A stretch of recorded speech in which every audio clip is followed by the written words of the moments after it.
Hi there, I'm meteorologist Robert Spetta. Let's talk about our newest threat here in the Western Pacific. But first, I do want to remind you, if you don't mind, hit that like and subscribe button on this channel. And if you do want to check out our Patreon, link is down below. But let's get into the update here today. It is all about our new low pressure area. Yeah, JMA is designated as the LPA towards the south of Guam. It's also being called Invest 95W. Medium to high chance I'm giving it at this time of development. And that's basically based on the historical fact that a lot of convection in this area, very warm sea surface temperatures, all lead to tropical development, and the fact that most of the numerical guidance all expect this to become a strong storm system in the Philippine Sea. Now, how strong, where exactly it will go, that's still up for debate at this time. We also have this cold surge coming in from the north. You can see those cold weather clouds coming across the Sea of Japan. That's important in the steering factor of our storm there. But for now, it does look like the easterlies for the next few days still dominating the weather out here in the Philippines.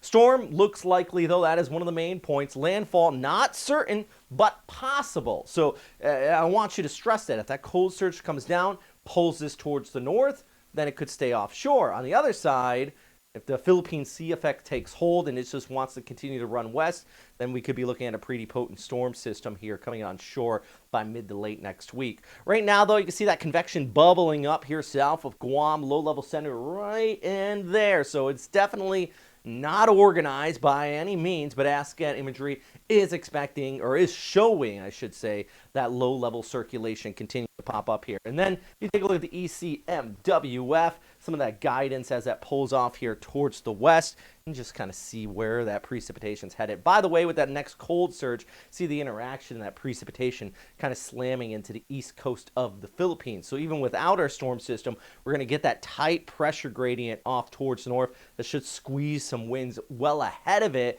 Kind of this strong northeast monsoon. Watch it right here, actually. Here comes our front, and you can see those winds really squeezing in. So despite the fact maybe the storm is still offshore by mid-next week, likely will be mid-next week in the Philippine Sea here, closer to Yap and Palau, we're already going to start to see that pressure gradient tighten with our high pressure trying to ridge in from the north, creating those winds. Now, same high pressure should keep this further towards the south. So you got that high pressure ridge right there. Here's our low. Watch these light isobars. Remember, the isobars, the tighter they are, indicates higher winds. Watch how tight this gets. Here's our storm system down here, but then you get that tightening and those winds coming on shore just like that. So I think that graphic really kind of shows you what I'm talking about here. But let's take a look at some of the other information. So first off, yeah, the likely storm, I think, at this point, just given everything I'm seeing right now, where this low pressure area is, the guidance, the outflow out ahead of this, the high pressure towards the north, likely storm. Landfall, uncertain. This could hopefully turn north, but given that high pressure ridge, unless it deteriorates or breaks down, I think a westerly track with a landfall is likely. Historically speaking, typically when you have a storm that far south, I mean, look at all these lines in the month of November, mind you, from Digital Typhoon, they usually are west runners. I mean, if you're just going to look at the climatological fact of things, and this is the GFS kind of showing you that west running of that storm system right here, and even trying to develop another one behind it, but all of it, pretty good confidence with our long-range ensemble models, those SpaghettiOs, you know, I like to show out here in the Philippine Sea. So key things, as always, know that information through official sources. Prepare to evacuate if needed, of course, from an official source. Check and prepare your emergency go kit, all of that good stuff.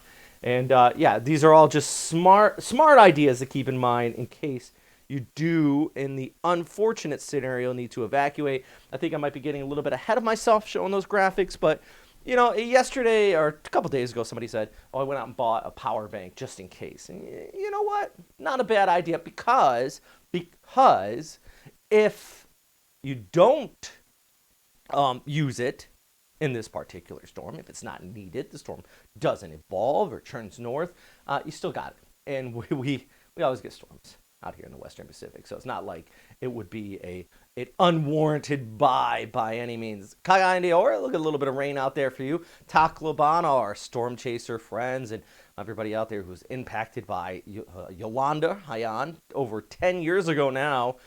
Just wrapping up a lot of the ceremonies there. Partly cloudy skies, a high of 31. Beautiful day on tap in Manila, 32 degrees.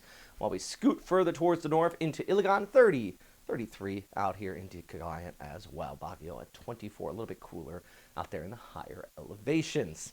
Anyways, that's a look at what's happening out here today, guys.